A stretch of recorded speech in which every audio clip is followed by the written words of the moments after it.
बैसाख का महीना चल रहा है। शंकर के शिवालय में जाओ। शिव के शिवालय में 3 स्थानों का स्पर्श अवश्य जरूर।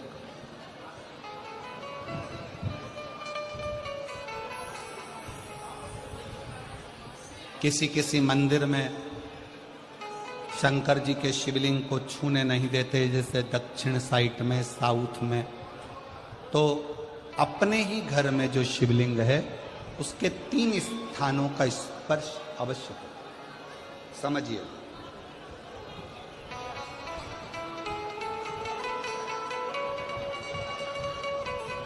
पहला शंकर भगवान के जहां से जल बहता है उस स्थान पर, ये जलाधारी है, जल बहता है, ये शिवलिंग है। यहाँ से जो पानी नीचे की ओर जाता है उस स्थान का स्पर्श अवश्य करें। दूसरा, शिवलिंग का जो गोल भाग है उस गोल भाग में कहीं पर भी अपनी हथेली का स्पर्श अवश्य करें। तीसरा, शंकर भगवान के शिवलिंग का जो ऊपर का भाग है वहां अपने अस्त्र का स्पर्श अवश्य करें। तीनों स्थान पर ब्रह्मा, विष्णु और महेश का स्मरण करते हुए जब बैसाख महीने में आप शंकर भगवान को जल समर्पित करें। शिव जी को जब बैसाख के महीने में जल दिया जाए तो दोनों हाथ से अंजलि में कलश रखकर शंकर भगवान की अपने हाथ की अंजलि में जल रखकर शिव जी को जल अवश्य समर्पित करें। शिवरात्रि के बैसाख महीने की शिवरात्रि पड़े, बैसाख महीने की प्रदोष पड़े तो एक बेलपत्र शंकर को अवश्य समर्पित करें। मान लो गर्मी बहुत तेज है, पेड़ों पर बेलपत्र नहीं मिले तो एक दुर्वा शिव को अवश्य समर्पित करें। मान लो बहुत तेज गर्मी पड़ने पर, या रतनगढ़ में तो हम देख रहे हैं रजी रज, धूली धूल इतनी है, मिट्टी इतनी है कि यहाँ तो दुर्वा मिलना भी बड़ा मुश्किल है। तो एक चावल का दाना शिव को जरूर समर्पित करो। उतने नहीं।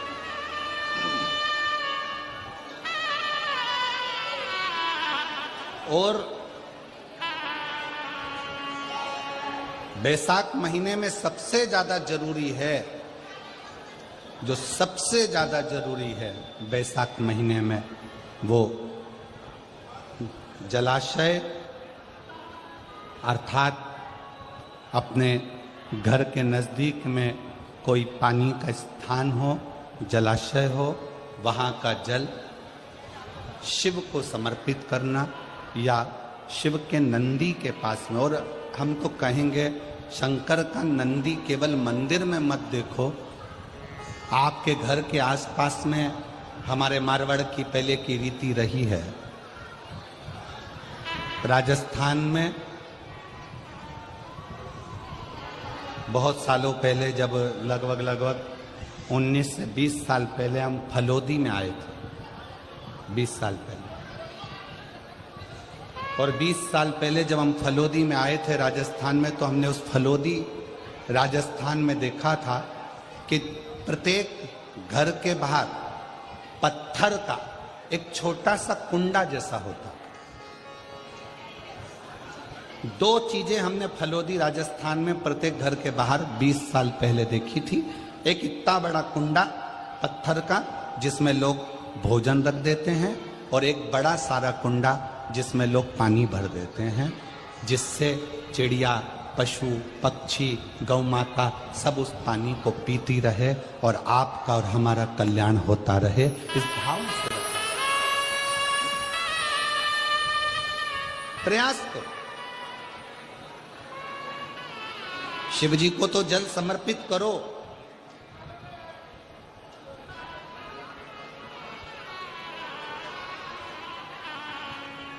साथ में कोई जीव का भी अगर कल्याण हो जाए आपके एक लोटा जल से, तो उसको भी चाहिए, उसको भी।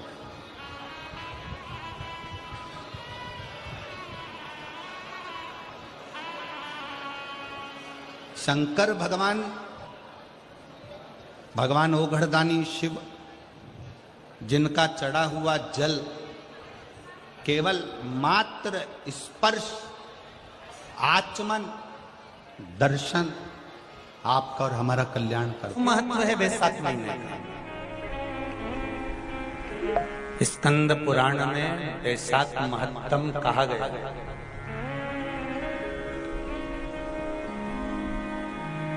शिव महापुराण में भी वैशाख के महत्व का वर्णन किया गया है। अग्नि पुराण में भी वैशाख का महत्व दर्शाया। कितना, क्यों इतना महत्व? जिसको माधव मास भी कहते हैं, वैशाख को केवल वैशाख मास में माधव मास भी कहा जाता है। कितना महत्व उसका, कितना।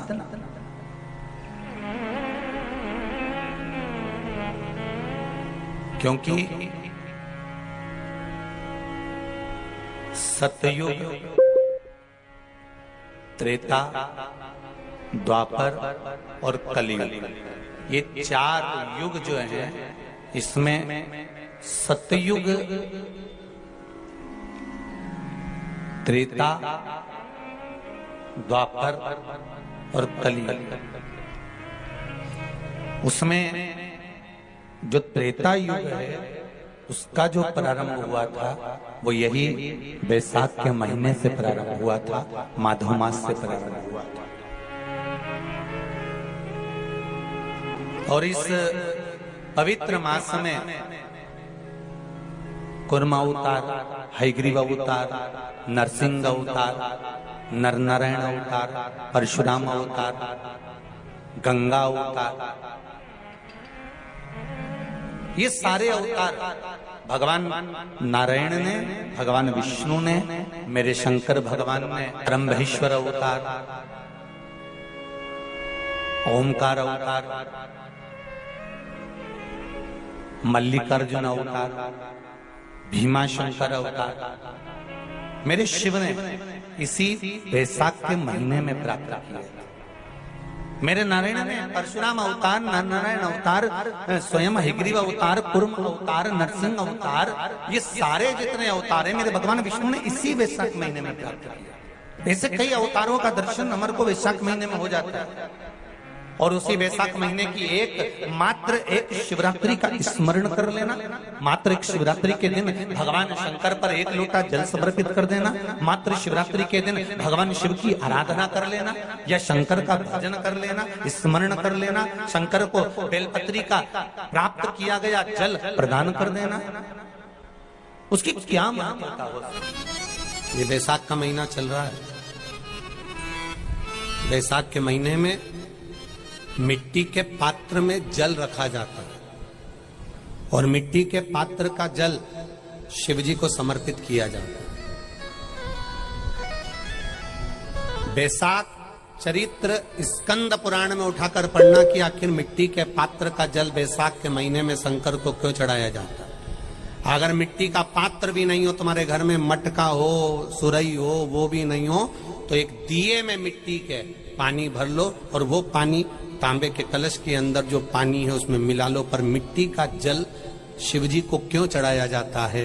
स्कंद पुराण के अंदर वैशाख महत्व में लिखा कि जो अधोगति में मर गया होता है, अचानक मर गया होता है, एक्सीडेंट में मर गया होता है, उसकी जीने की और तमन्ना थी, अचानक कोई बीमारी लग गई और मर गया, कोई बड़ी बीमारी लगने के कारण चला गया, उसको बहुत कुछ करना था पर मर गया, उसके लिए वैशाख महीने में शंकर भगवान को जब हम मिट्टी के पात्र का जल समर्पित करते हैं तो वो जीव तड़पता नहीं है, कहीं भटकता नहीं है। उसको गया में पितरों में मिलाया कि नहीं मिलाया, बद्र विशाल में ब्रह्म का पाली करी कि नहीं करी, कभी पिंडदान, कभी तर्पण, तिलांजलि हुई कि नहीं हुई, पर मिट्टी के पात्र का जल वैशाख महीने में शिव जी को चढ़ाया जाता है तो वो जीव कहीं पर भी हो उसकी मुक्ति हो जाती है, उसका मोक्ष हो जाता है।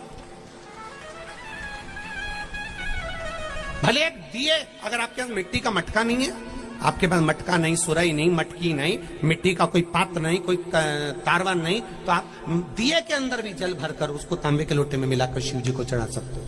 बैसाख महीने में जिस नारी के गर्भ में बच्चा 1-2 महीने का, 4 महीने का किसी का गिर गया हो, बच्चा चले गया 2 महीना, 4 महीना, 6 महीने का समाप्त हो, उसको चढ़ाना चाहिए बैसाख महीने में शिव को जल, मिट्टी के पात्र का जल। परिवार में कोई अधोगति में चले गया, चढ़ाना चाहिए मिट्टी के पात्र का जल, शिव को समर्पित करना चाहिए।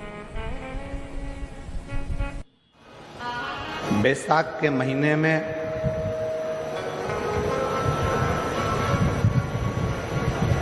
शिव सप्त तीर्थ का बड़ा महत्व है।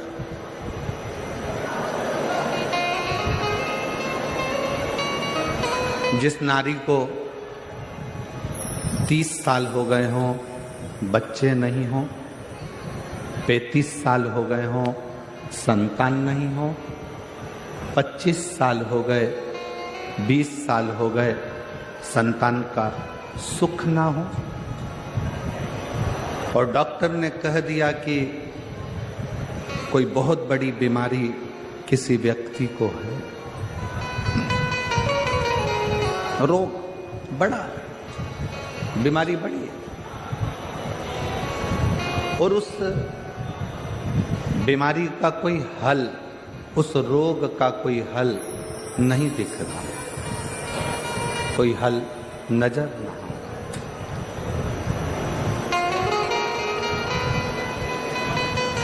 कोई हल दिख ना रहा, तो बैसाख महीने में शिव सप्त तीर्थ का एक अनुष्ठान अपने जीवन में जरूर करें। मट्टी के पात्र में जल भरना और मट्टी के पात्र में जल भरकर प्रतिदिन रोज 7 दिन का ये नियम होता है सप्ततीर्थ का। सप्ततीर्थ बस विराम जो है उसका प्रदोष के दिन होना चाहिए। और बैसाख के महीने में जब आप सप्ततीर्थ का अनुष्ठान करें, 1 घड़ा जल का रोज भरें प्रतिदिन, और 1 बेलपत्र, 1 शमी पत्र उस घड़े के नजदीक में कोई पात्र में अवश्य रखें। पात्र को, जो जल का घड़ा है, जल का पात्र है, उसको मट्टी के ही दीप से या कोई श्वेत वस्त्र जिसको मला गया हो, धोया गया हो, साफ हो, उस वस्त्र से ढक दें। एक दिन एक शिवालय में जाएं, शमी पत्र अशोक सुंदरी वाली जगह पर समर्पित करें। अशोक सुंदरी की जगह जानते हो ना आप लोग? अशोक सुंदरी की जगह पर शमी पत्र समर्पित करें। बेलपत्र जहां आप खड़े हैं उधर से डंडी का भाग आपकी ओर हो, और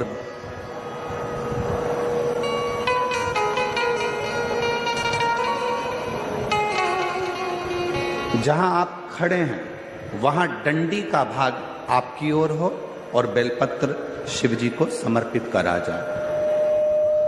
फिर जो मट्टी के पात्र में जल है वो भगवान शंकर को अपनी कामना कर कर शिव जी को समर्पित कर दो। संतान के लिए कर रहे हो तो वहीं से जल को एक कटोरी में, एक पात्र में झेल लीजिए। उस जल का आधा भाग नंदी के पास बैठकर आप ग्रहण कर लो, आधा भाग अपने पति को देना प्रारंभ कर दो। कोई रोग के लिए कर रहे हो, किसी बीमारी के लिए कर रहे हो, तो वो जल आप अपने घर की देहली में प्रवेश करने के पहले अपने मुख में उसको ग्रहण कर लो।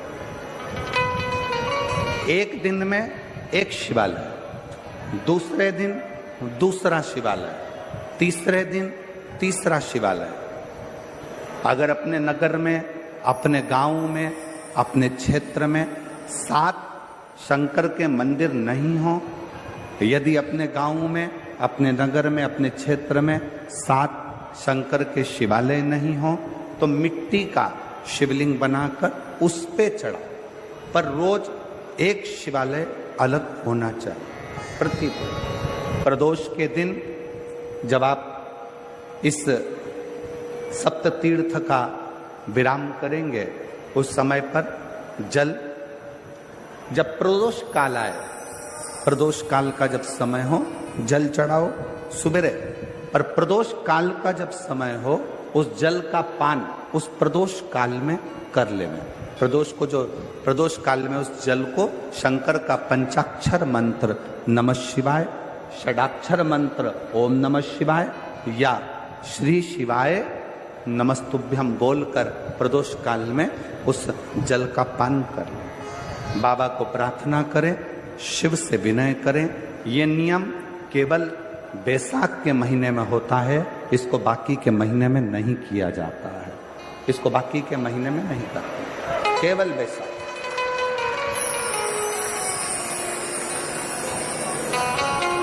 शिव सप्त तीर्थ का जो नियम है वो अपने जीवन में धारण करें।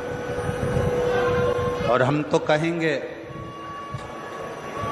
शिव महापुराण की कथा श्रवण करने वाले प्रत्येक बेटा बेटी से, शिव महापुराण की कथा सुनने वाले प्रत्येक शिव भक्त से हम तो कहेंगे कि शरीर में कोई रोग नहीं भी है, संतान की प्राप्ति नहीं भी चाहिए, उच्च शिक्षा के लिए आप कर रहे हैं, अपने जीवन की खुशहाली के लिए कर रहे हैं, तो शिव का सप्त तीर्थ अनुष्ठान अवश्य करें, अवश्य, और अपने जीवन को सार्थक करें।